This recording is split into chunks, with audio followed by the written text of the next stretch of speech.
Seja bem-vindo ao Palavra Afiada, o podcast onde a literatura ganha voz, cortes precisos e reflexões afiadas. Aqui, cada página é um convite ao debate. Cada frase carrega um impacto e cada episódio é um mergulho nas palavras que revelam um universo de palavras. Lançamentos instigantes, clássicos imortais, poesia que fere e cura, prosa que desafia e transforma.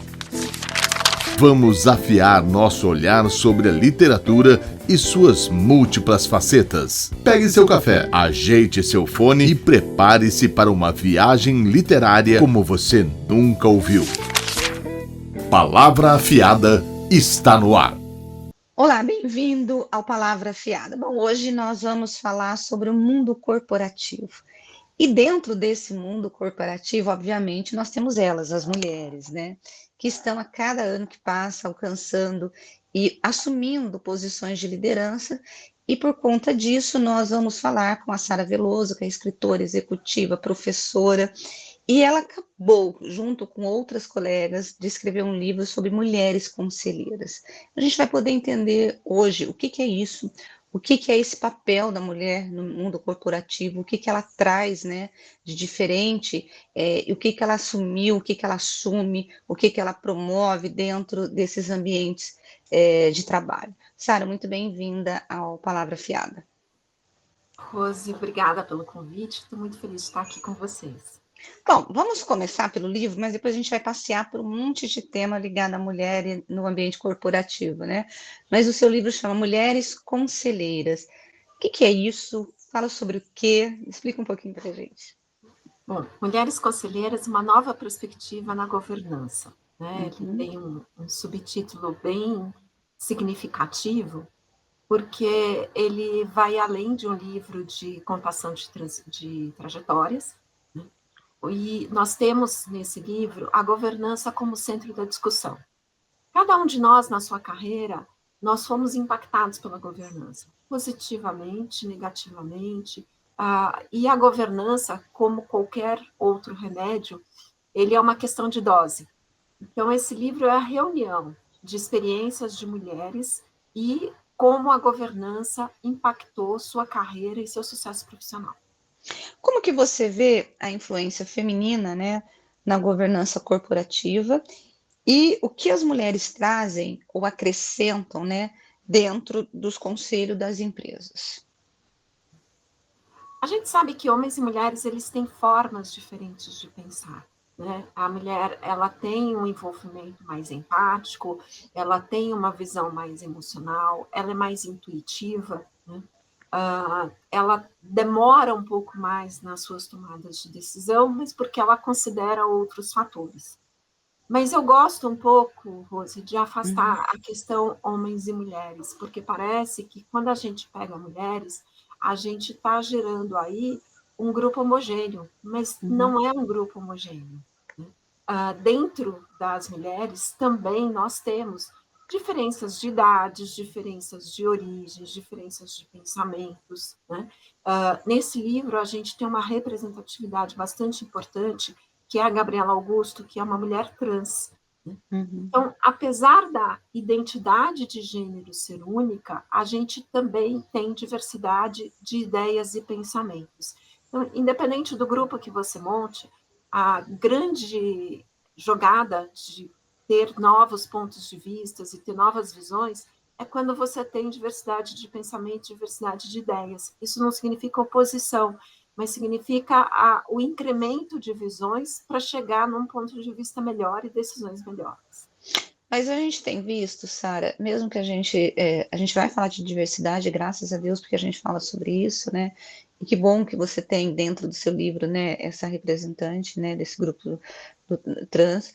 Mas a mulher no mercado de trabalho, ela tem conquistado ao longo dos últimos anos cargos de liderança.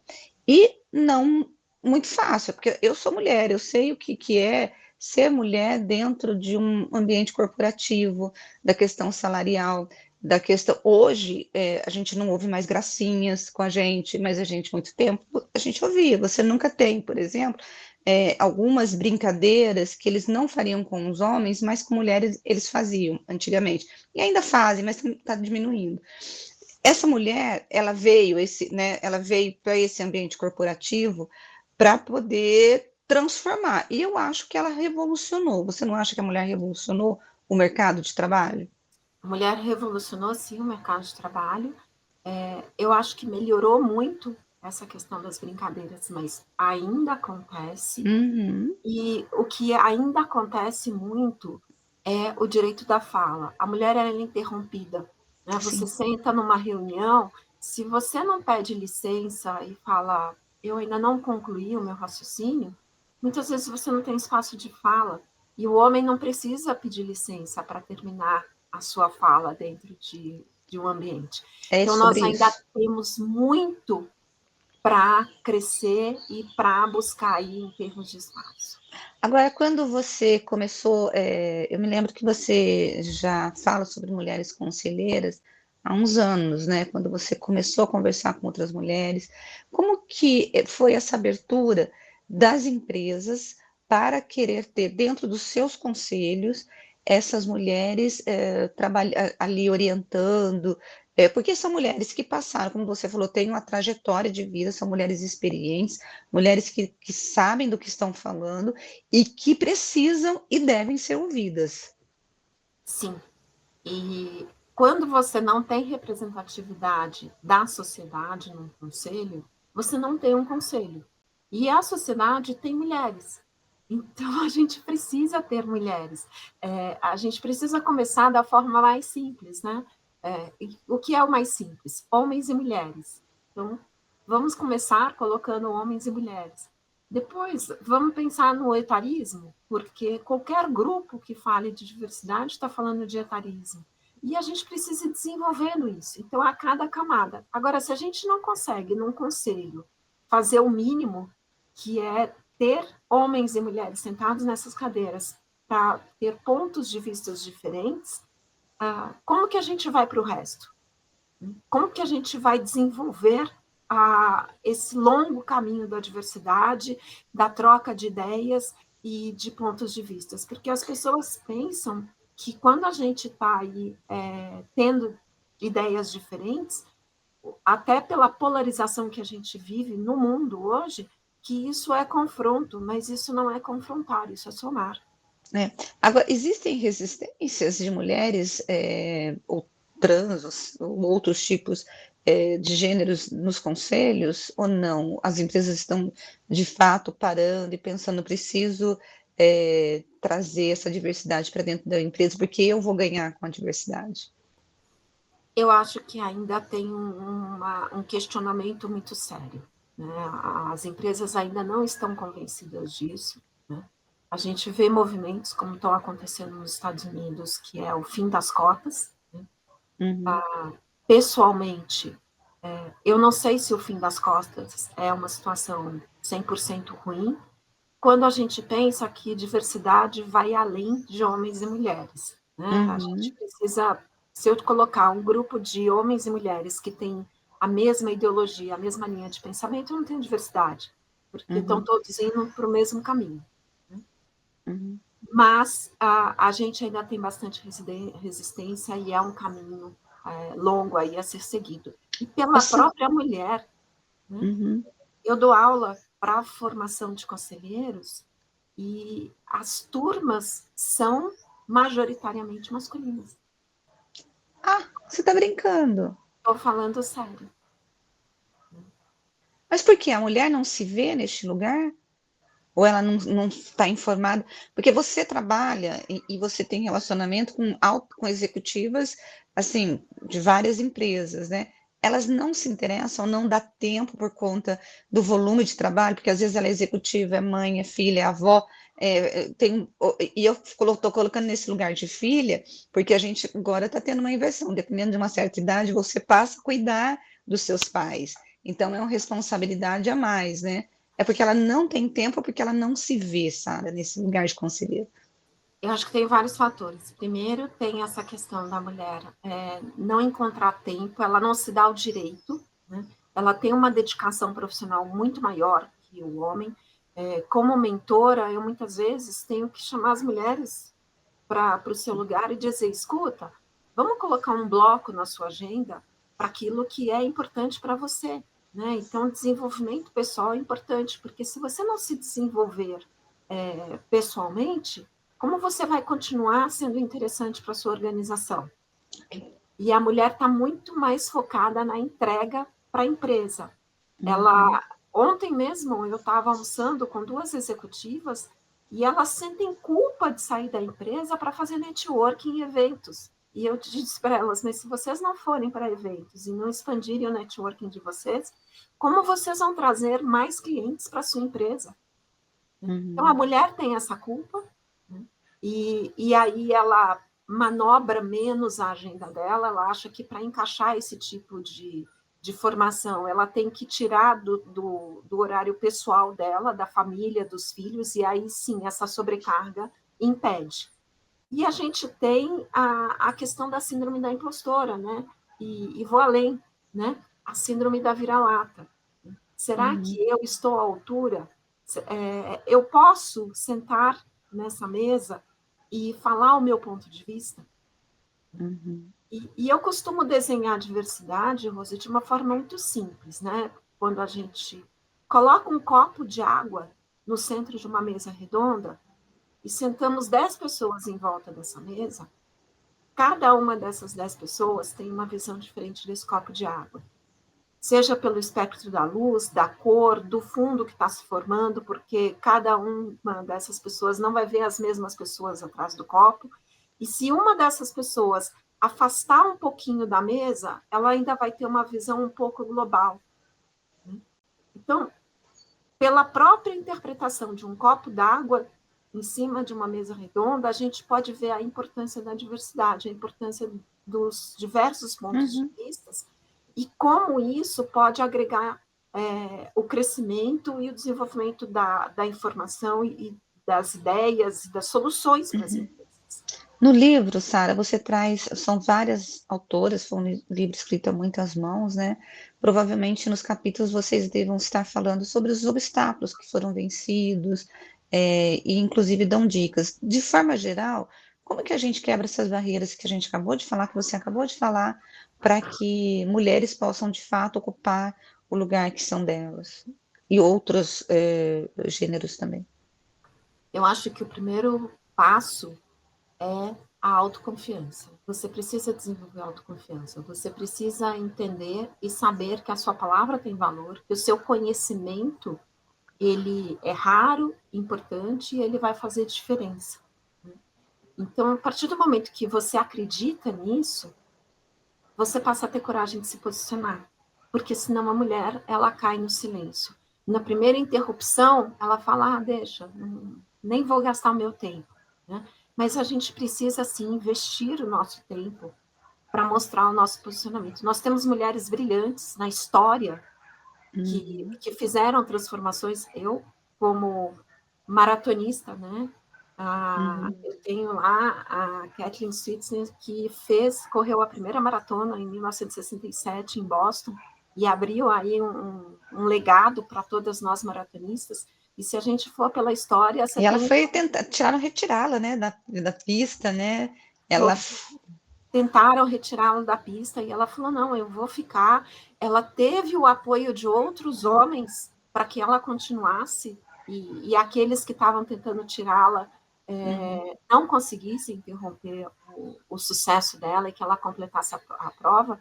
Então, assim, muitas mulheres tiveram coragem de dar o primeiro passo. E seja você também a mulher que vai dar o primeiro passo na sua área de atuação. Acredite na sua palavra, acredite na sua experiência, acredite na sua intuição, porque se você pode fazer diferença e você acreditar nisso, você não vai se calar. Agora, tem muitas mulheres que relatam a história do teto de vidro, né, no mercado, né? Como a governança pode ajudar a quebrar esse ciclo, né? Ou seja, você chega num lugar e de repente você é impedida de ou alcançar novos voos, ou você acaba sendo sufocada por conta daquilo que é característico, eu preciso entregar.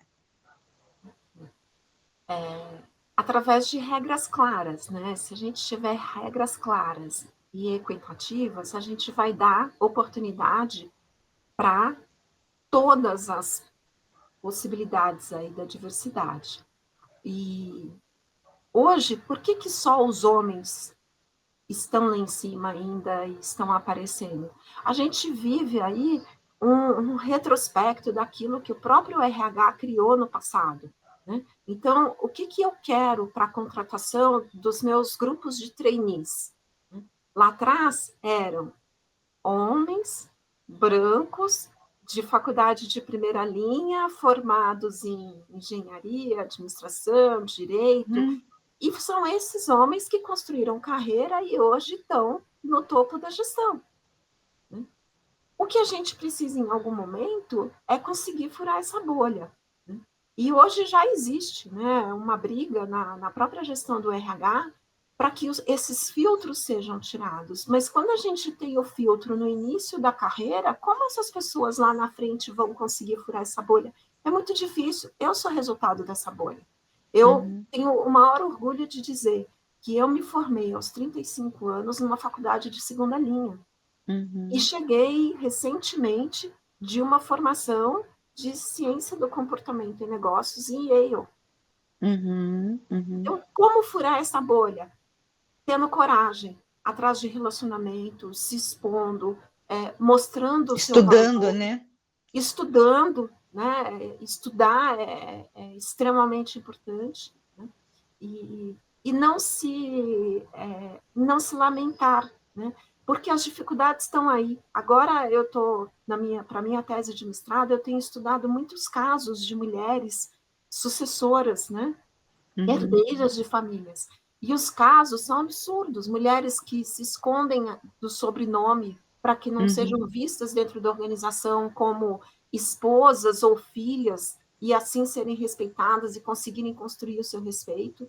Porque se elas sentam numa mesa de negócios e são membros da família, elas tendem a ser inferiorizadas se elas contra uma profissional que teoricamente está ali porque foi contratada e faz parte do quadro da empresa, né? Então a gente tem casos muito duros de mulheres que usaram ferramentas pessoais para conseguir consolidar o seu posicionamento dentro daquilo que o mercado dificultava, né?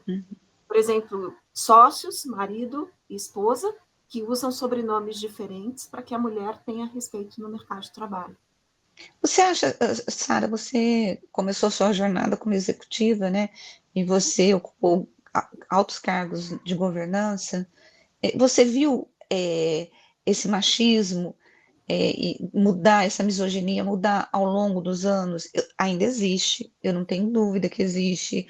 Ainda temos que lutar, nós lutamos muito ainda por conta dos nossos posicionamentos, mas você percebeu que houve uma mudança ou ainda o avanço foi pequeno?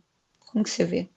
Eu acho que a gente teve um grande avanço, né? A mulher, ela ocupa mais postos de trabalho que o homem, mas ainda temos esse teto, né? Chega um momento que entre a escolha de uma mulher e um homem, ainda a escolha é pelo homem e você ainda tem boards exclusivamente masculinos. E como mulher que foi muitas vezes a única num board masculino, é muito difícil, né? Então não adianta você colocar uma mulher, né? Você precisa ter mais apoio. E as mulheres precisam se apoiar mais, né? A gente fala muito de sororidade, a gente fala muito de apoio feminino, de grupos femininos, mas quantas vezes nós não fomos legais com outras mulheres, ou outras mulheres não foram legais conosco? Tem muitos relatos de mulheres que falam, olha, na minha carreira só puxou meu tapete uma outra mulher. Eu fui promovida por homens, eu fui apoiada por homens, eu tive portas abertas por homens, mas eu tive mulheres puxando meu tapete. Isso é triste, não? É triste, mas é verdade. Eu passei por isso. E se você Uhum. voltar na sua memória, eu acho que em algum momento todas as mulheres vão encontrar uma outra mulher que não a apoiou. Que a gente possa mudar esse tipo de situação, né? No livro, vocês falam sobre governança 360 graus, né? Como que essa abordagem pode ajudar mulheres que desejam assumir papéis estratégicos? Bom, quando a gente fala em governança 360, a gente está passando pela governança em todos os pontos da organização, né? E, de novo, a gente está mudando a base. Uhum. E quando a gente muda a base, a gente consegue transformar. E a base a gente muda em aspectos muito simples, né, Rosi? Quando a gente fala de diversidade, a gente fala de inserir o diverso na organização. Mas tem um trabalho maior de preparar o não diverso para fazer esse acolhimento, para fazer essa aceitação.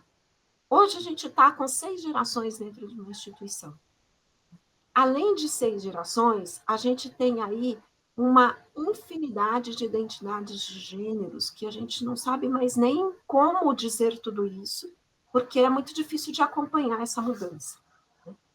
E aí, eu entrei outro dia num banheiro feminino do SESC, onde, além daquele aviso de que você não está sozinha, se você estiver sofrendo assédio, tinha um segundo aviso alertando que aquele banheiro ele era aberto para a identidade de gênero e que aquelas pessoas que estavam ali dentro precisariam respeitar a permanência de pessoas que se identificavam com o gênero feminino.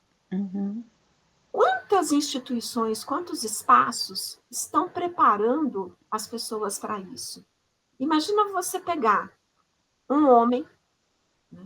Vamos pegar um homem machista, da sua faixa de 60 anos mais, trabalhando numa instituição e tendo que compartilhar um banheiro, né, com um homem trans. Né? Ele precisa ser preparado, precisa ter um espaço de conversa com essa pessoa para explicar, para conversar, para rever valores que são muito fortes, porque eles foram concretados na base. Então, se a gente não trabalhar essa mente, como que a gente vai abrir esse espaço para que a diversidade seja acolhida? Uhum. Então, você tem que fazer um super trabalho, né? É um trabalho muito maior, é muito mais do que se discutir a presença da mulher e a presença do homem na organização. Uhum. É E uma mudança de mente, né? é uma mudança de mente, né? E de cultura. E de cultura. E a gente está muito focado em acolher o diverso. Mas ninguém está focado em acolher o não diverso e prepará-lo para isso, porque ele também sofre. Uhum. Ele também tem suas dificuldades. Por mais que, teoricamente, sejam maioria e estejam numa posição privilegiada, são eles que têm a possibilidade de corroborar essa mudança, porque eles são maioria. Uhum. Então, a Você gente acha precisa que é trabalhar com fácil isso. fazer esse debate? Não, não é fácil. Não é fácil porque enquanto a gente tiver na discussão de grupos de diversidade e a gente não olhar a diversidade como um todo, né, essa simples visão que eu estou trazendo para você, que dentro de um grupo de mulheres nós temos a diversidade instaurada e a gente precisa enxergar essa diversidade. A gente não fala de diversidade de ideias. Uhum. Entendi. E quando a gente não fala de diversidade de ideias, se a gente estiver falando que um grupo de mulheres é diversidade, não é diversidade, porque aí a gente está de novo fazendo um grupo De mulheres. de mulheres, né? E por que um grupo de mulheres é rico? Ele é rico porque ali dentro nós temos diferentes pontos de vista. E o que a gente precisa desenvolver... E quando a gente traz para desse grupo, homens, mulheres, trans, todo mundo que se faz representar na sociedade, esse debate e o resultado vai ser muito mais rico, né? Vai ser muito mais rico. Peter Drucker já dizia isso, né? Uhum. Quando você tem unanimidade imediata, você não está pronto para tomar uma decisão, porque você não discutiu a ideia o suficiente, né? E você não ouviu outros pontos de vista. Verdade. Agora, Sara, o que é uma conselheira de sucesso e quais são as habilidades que são indispensáveis? Mas eu acho que antes disso, faltou a gente explicar para o nosso ouvinte o que é um conselho, por que as empresas precisam de conselho, por que elas têm conselhos, né? Bom, eu estou focada no conselho consultivo. Uhum.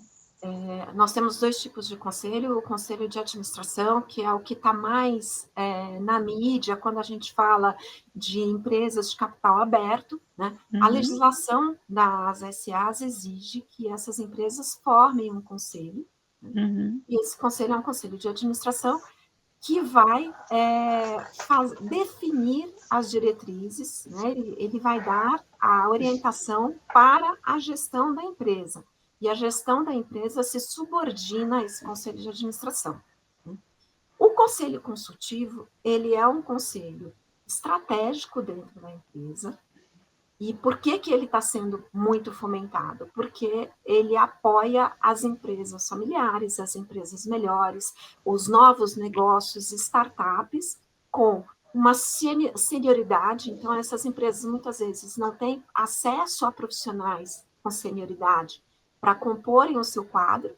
Então, esses profissionais eles vão vir numa condição part-time dentro do conselho, né, sugerindo, propondo inovações, trazendo visão externa para dentro da organização, né, mas numa condição de aconselhamento, numa condição de proposição, de alerta, mostrando para a empresa que ela precisa estar sempre atenta à sua visão estratégica. No nosso dia a dia, a gente tende, e mesmo você na secretaria, a cuidar de urgências e emergências. Né? Então, o nosso dia ele é cheio de urgências e emergências. Mas como foi a estratégia desenhada para o negócio? Onde a empresa precisa estar daqui a 5 anos, daqui a 10 anos, daqui a 30 anos? Se as ações que estão sendo realizadas hoje não estiverem voltadas para esse objetivo estratégico, essa empresa não vai alcançar a estratégia. Tá. E é muito fácil o corpo gestor da empresa abandonar isso. Né? Então, o conselho consultivo ele vai estar focando na estratégia, né? Fazendo perguntas, trazendo motivações aí de mudança e uma visão mais abrangente em relação ao negócio.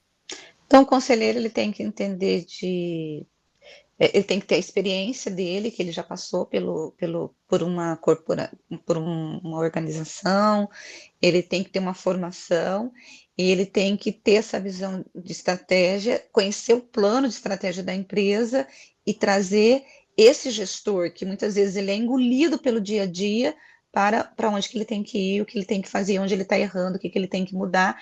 É uma mudança de rota e meio que direcionando mesmo, né?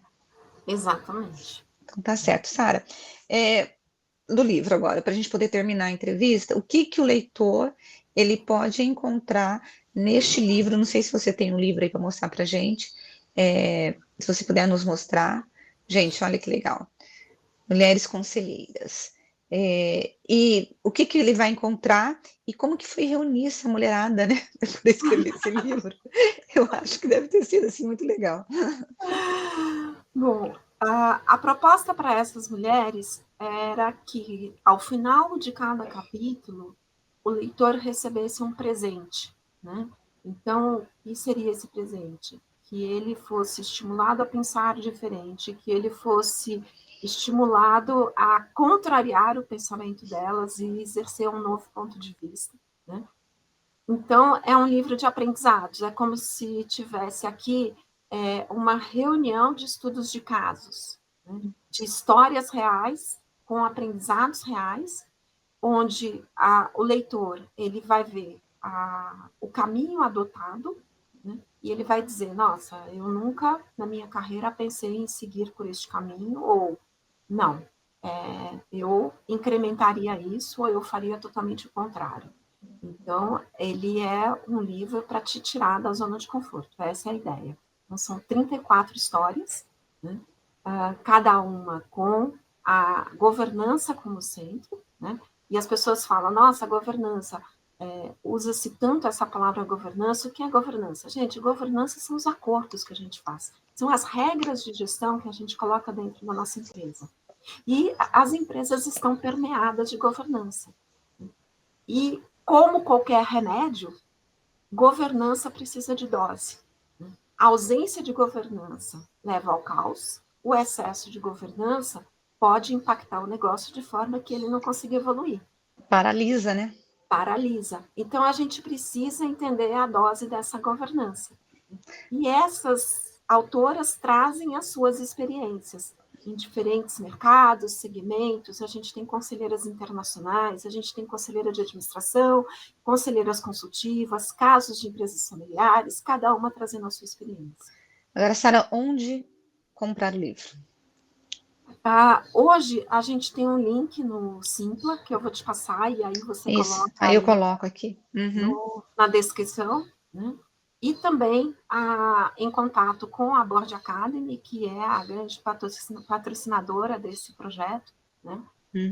Lá também as pessoas têm acesso à compra desse livro. E futuramente ele vai estar na Amazon e outras plataformas.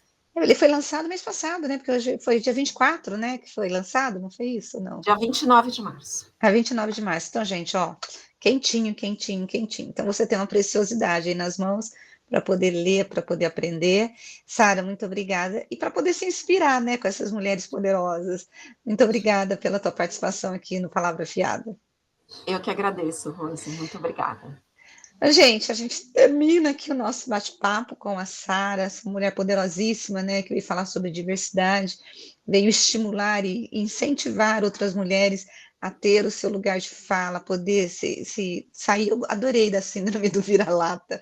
Vamos sair dessa síndrome do vira-lata e assumir o nosso lugar aí, que é nosso por direito, né? Muito obrigada por você que esteve conosco, e a semana que vem nós estaremos aqui novamente com mais um autor, com mais um livro, para poder fazer você sonhar, olhar, se incentivar com as páginas desses livros. E aí eu estou deixando aqui depois o endereço de onde adquirir esse livro. Compre e dê de presente, gente. Melhor presente, eu adoro ganhar livro, Sara, não sei você se adora ganhar livro. Então dê de presente, compre e dê de presente os livros. Beijo, gente. Tchau.